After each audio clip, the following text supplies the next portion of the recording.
Congratulations,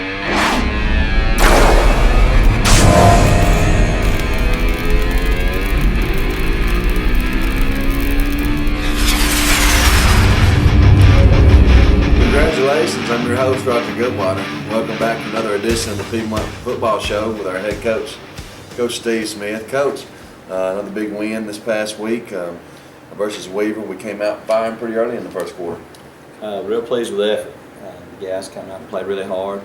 Weaver being a county rival, teams that we see in just about every sport, it's always big to go out and have a good performance against those kind of teams. And thought we'd come out and play really well on both sides of the ball. Kicking game was solid again, and very pleased with how we played the last few weeks. Coach, the player of the week this week, Mitchell Benefield, 5 receptions for 85 yards, I think it was, 2 touchdowns. Talk a little bit about Mitchell. Mitchell, came to us last year. He's played now for 2 varsity seasons. Last year, did a good job for us as our long snapper and some spot duty as a receiver, but probably has worked himself as hard as anyone in our program to become a contributing factor on our offense this year. Everybody pays a lot of attention to CJ, and rightfully so with the stats that he's put up, but Mitchell's quietly put up a really good year for us. And the other night they were taking away the guys on the outside, and Mitchell was running free on some crossing routes and down the middle, and thought our quarterbacks did a good job getting the ball. But if you watch Mitchell, he runs really good routes, he gets open, his blocking's improved tremendously, and he's become a big weapon for us. On the defensive side of the ball, we talked a little bit about last week, Weaver being one of the most athletic teams in the region, and probably on the schedule. They have some really, really good, great athletes over there. And I thought our defensive guys did a fantastic job. Deontay Alexander, monster game with 19 tackles. Deontay's played really solidly the last couple of weeks. He was our player of the week last week, and then 19 tackles on the defensive side this week against Weaver, sideline to sideline. He's playing really well right now. He and Taylor give us a great combination there at inside backers, and those guys are asked to make a lot of plays in our defensive scheme and what we do. But you can't talk about Deontay and or Taylor and their job that they do without talking about the guys up front. Colton Donaldson, Chase Bobbitt at ends, and then Tyler Lucas at nose. Those guys have improved every week. They're doing a great job on the defensive front, keeping guys off the linebackers, making plays themselves, and then walking down Jacob Clark and Austin Brazier. Throw Kobe McFry in the mix, both at inside and outside, and I think that's probably one of the most improved areas on our team. There's a big question mark going in, but that front wall has really progressed nicely over the course of the season, and as they've gotten better, then our linebackers have been able to roam and make more and more plays. Coach, it's hard to believe, but it's week 10 coming into the season. We knew we were a tad bit young in spots, and there were some question marks. How do you feel that the team has it's been a long season, a lot of ups and downs. How do you feel that the season has progressed and where we are now? I'm very pleased where we're at right now. You want to be playing your best ball at the end of the year, and I really think the last 3 or 4 weeks we played really well. You can't use youth and inexperience anymore as an excuse. I've told the guys they've got a complete season under their belt now, and as the playoffs are getting here, and this coming Week 10 game against Aniana being like a playoff type atmosphere, we can't use those as excuses anymore. Early in the year we were inexperienced. Early in the year we were learning. Early in the year we were trying to work some things out. But now it's time that we continue to polish and get better, and take the things that we've done the last few weeks and keep doing those things, and then still look to find the things that we can improve on and improve those. Now let's get into some highlights of this past week's game versus the Weaver Bearcats.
Welcome back, folks, to the Piedmont Football Show with our head coach, Coach Steve Smith. Coach, this week we traveled to Aniana. It's week 10, big non-region matchup. A lot of people try to take it easy a little bit as he goes ahead into the playoffs, but we have a tough battle in front of us. As Aniana is 7-2 overall, 6-1 in the region. They actually have a three-way tie for their region with Locust, Fort, and North Jackson, so we know that they're going to be playing hard. They 3 straight Super 6 appearances and finally won it last year, Coach. It's always, fun to play these types of games. Me as a coach, and I think our players, we really get excited about these types of games. It's a great program.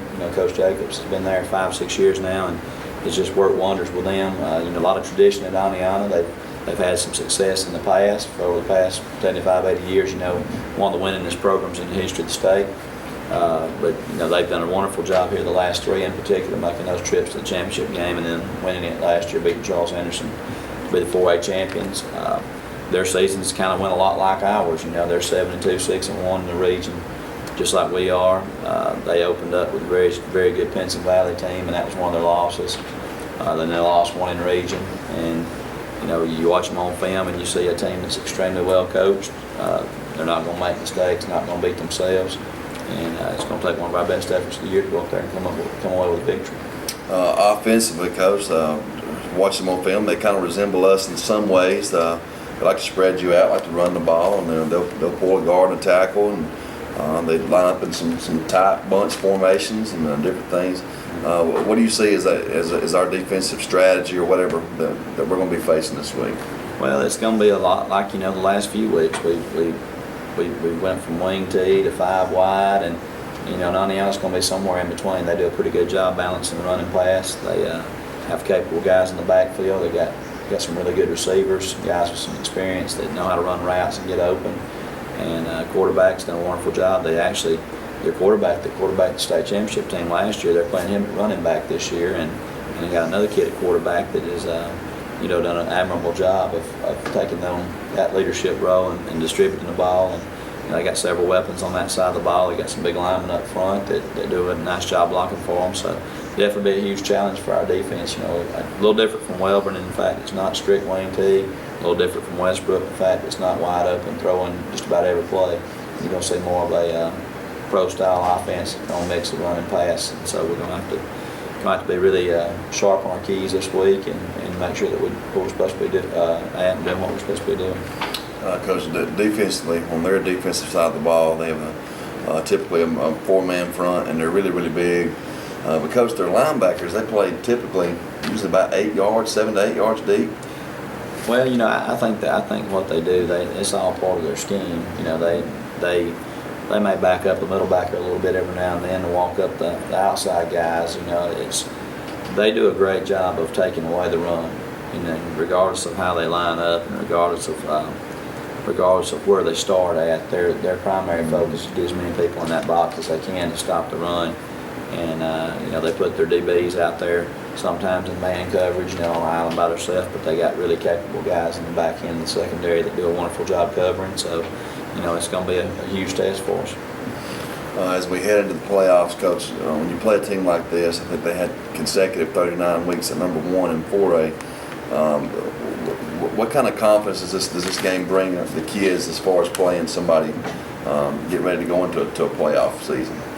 Well, I think it's one of those situations that, the way people have different philosophies on how to take week 10. Some people want to be off week 10. Some people want to play a cupcake game week 10 to try to rest starters. And, if your goal is to be playing your best ball toward the end of the year, then I think you want to play somebody that's really good. And, we've been playing good ball the last 3 weeks, and we're going to approach this game as if it were a playoff game. I mean, we're not holding anybody out, not trying to keep them showing this, that, and other. We want to continue to progress because with our young football team, we started the year with, confidence as far as getting better as the year goes on. We don't do anything to thwart that week 10. We want to continue to try to build and then hopefully be playing our best ball, on into the playoffs. So the approach for us is not anything revolutionary. We're going to try to win a football game this week. In our segment, and Ask the Coach. We have our first question from Frankie Bramlett from over on Fifth Avenue. He said, Coach, what is the most important element in maintaining a successful program?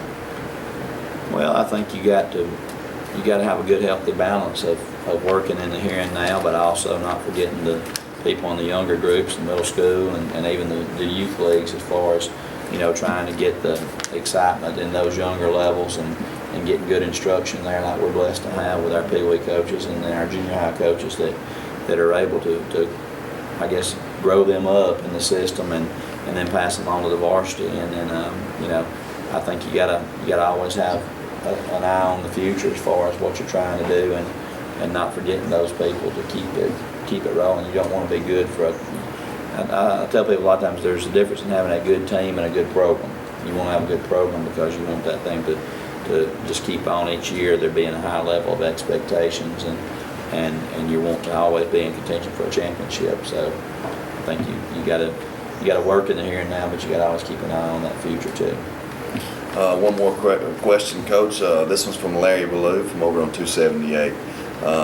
He says, at the end of the long season, heading into the second part of the first part of the playoff season, how do you keep your players fresh and you know, injury-free and ready to go? Well, I think there's two big components. Number one, we have to be smart as a coaching staff on how we practice. You know, we're a couple days a week in full pads, but even when you're in full pads, you know, you can cut back from time to time if you sense that your team's a little bit dead-legged. You have to be smart as coaches. You don't need to play a game on Tuesday or Wednesday. You don't play till Friday, you know, so you have to keep your mind on getting guys to where they're peaking on Friday of that week with how you practice. But I think the second part that's very important that some people overlook, we don't. We maintain our strength and conditioning program year-round. You'll never come to Piedmont and see us practicing during seventh period. We'll be in the weight room second period, still trying to maintain our strength, and you know, not only for maintaining and getting stronger, but also When the bell rings, will Sidney Ford and Gabby Keener report to the office? Thank you, Coach. Thank you for joining us on the Piedmont Football Show. As we leave you with some highlights from our Player of the Week, Mitchell Benefield. Go Dogs. Go Dogs.